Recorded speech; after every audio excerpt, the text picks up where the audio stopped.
কালকে যে একটা ঘটনা হয়েছিল চুরাইবাড়ি না কি বলে শনিজরাতে একটা ছেলে ক্লাস 2-তে পড়ে, তাকে তার জানে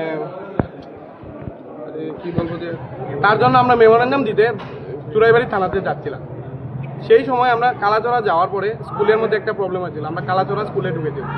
স্কুল থেকে বাইরানোর সময় জাহাঙ্গীর নামে একজন ব্যক্তি এসে আমাদের অনিকেত দেব, আমরা ডিস্ট্রিক্টের দায়িত্বপ্রাপ্ত, সেকে খুব মারধর করে। তারপর তো আমরা এর গলায় একটা সোনার চেইন আছে সেটাই নিয়ে চরিত্রের সাথে যখন স্কুলের বিভিন্ন সমস্যা নিয়ে আমরা কথা বলি, সেই সময় জাহাঙ্গীর নামে একটা দুষ্কৃতী এসে আমাদের যে ডিস্ট্রিক্ট কোঅর্ডিনেটর অনিকেত ভাই রয়েছে তার উপর হামলা চালায়। আমাদের কাছে সম্পূর্ণ ভিডিও আছে, সব কিছু আমাদের ফুটেজ আছে। এই জাহাঙ্গীর হোসেন প্রত্যেকটা দিন প্রত্যেকটা সময় কালাচড়ার মানুষ সহ গোটা ত্রিপুরার রাজ্যের মানুষকে দিন দিনভাবে লাঞ্ছিত বঞ্চিত করে রেখেছে।